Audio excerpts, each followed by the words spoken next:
बारिश हुई है पीछे, बड़े बड़े गड्ढे हो गए हैं, मतलब हर जगह गड्ढे हो गए हैं, वो भी बहुत दिक्कत कर रहे हैं। जबकि लाइनें डल गई और उनकी बात हुई तो कहते हैं कि हम अभी करवा देंगे इसको, लेकिन वो कई कई दिन तक खुला छोड़ देते हैं उन चीज़ों को ना।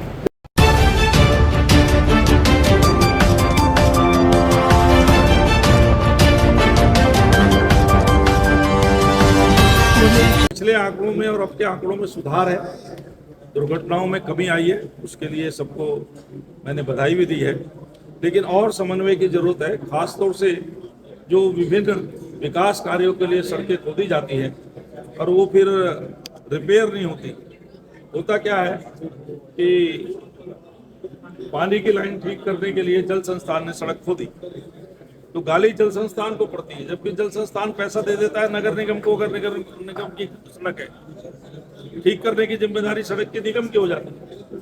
आज हमारे राज्यसभा सांसद श्री नरेश बंसल जी ने सड़क सुरक्षा के अंतर्गत आज सीसी टावर में बैठक ली, जिसके अंदर सभी मुद्दे जो कि रोड दुर्घटनाओं से जुड़े हुए हैं, किस तरह से जो सरकार है वो चालान कर रही है, किस तरह से सरकार निवारण कर रही है, सड़कों की क्या स्थिति है और कितने ब्लैक स्पॉट्स है, किस तरह से ट्रैफिक जाम होता है। आज हमारे सांसद जी नरेश बंसल जी जो कि इसकी स्थायी समिति के सदस्य हैं और बहुत ही प्रभावी व्यक्तित्व हैं, उन्होंने आज डीएम और सभी अधिकारी सीसी मेला टावर में उपस्थित थे।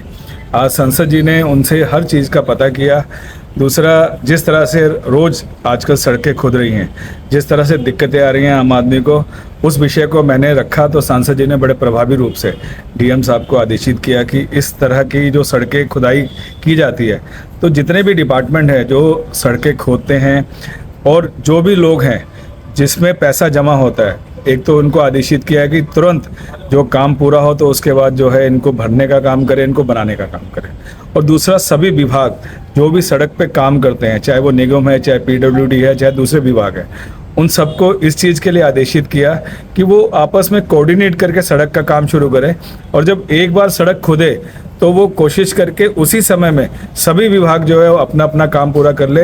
कहीं ऐसा ना हो कि कभी पीडब्ल्यूडी वाले सड़क खोद रहे हैं, कभी गैस विभाग खोद रहा है, कभी बिजली विभाग खोद रहा है, कभी तारों वाले खोद रहे हैं, कभी नेट वाले खोद रहे हैं। इससे जो है जनता को बहुत असुविधा होती है। तो चार धाम यात्रा भी शुरू हो चुकी, क्या संदेश देना चाहते हैं? देखिए, चार धाम यात्रा को लेकर हमारी सरकार बहुत सजग है। सरकार जो है यात्रियों की सुविधा के लिए, हमारे जो यशस्वी मुख्यमंत्री श्री पुष्कर सिंह धामी जी हैं, वो बहुत ही जो इस तरह का नेतृत्व रखते हैं। वो चार धाम पे आने वाले सभी यात्रियों की सुविधा, उनकी जो यात्रा है वो सुगम हो, सरल हो और उन्हें किसी तरह की असुविधा ना हो। वो जैसे ही उत्तराखंड की सीमाओं में प्रवेश करे तो हमारी सरकार इस चीज़ को लेके बिल्कुल प्रतिबद्ध है और हम जितने भी यात्री हैं, जो सभी लोग हैं, उनको आमंत्रित करते हैं कि आप आइए। चार धाम जो कि देवों का धाम है, यहाँ पे देव बसते हैं और हम सभी को कहते हैं कि यहाँ आकर आप जो हमारे चार धाम गंगोत्री, यमुनोत्री, बद्री बाबा, केदार बाबा, इन सब का आशीर्वाद दीजिए और अपने जीवन को सुगम और सरल बनाइए। पहले तो मैं आपको धन्यवाद दूंगा कि आप हमें एक अवसर दे रहे हैं अपनी बात को कहने के लिए। मेरे पास ऐसे कई सुझाव हैं जो मैंने दिए हैं और दूसरा जो है कि जो सड़क दुर्घटनाओं ने हैं, इन्होंने सच में एक महामारी का रूप धारण कर लिया। हर साल 5 लाख दुर्घटनाएं होती हैं, 1.5 लाख लोगों की मौत हो जाती है और 1.5 लाख के लोग कम से कम है अपंग हो जाते हैं, कोई स्थायी रूप से, कोई अस्थायी रूप से। नुकसान इतना हो रहा है, इसमें तो लाखों करोड़ों रुपए का नुकसान है, वो तो एक बात है। लेकिन कारण क्या है? कारण इसमें कि 90% जो दुर्घटनाएं वो होती हैं ड्राइवर की गलती से। और उसमें कारण क्या है?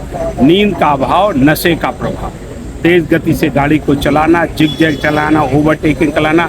और आजकल क्या है कि हम गाड़ी चलाते समय सब काम करना चाहते, मोबाइल को भी यूज़ करना चाहते, तो मोबाइल का यूज़ करना, रात में गाड़ी चलाना, शराब के साथ पीकर गाड़ी चलाना, थकान के साथ गाड़ी चलाना, ये सब जानलेवा चीज़ें होती हैं।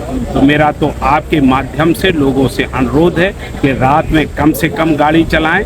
और जो नशे की बात है, तो नशे का एक साधारण सा है, हम लोग नशा जो है वो होटल्स में करते। यदि ये बात होटल वालों को जिम्मेदारी दी जाए कि डॉक्टर साहब आपने ये दोस्त कितनी पी ली है और वो जांच करने लगे ब्रेथ एनालाइजर से, यदि ज़रूरत से ज़्यादा है तो आप जा नहीं सकते, आप टैक्सी से जाइए, गाड़ी यहाँ छोड़।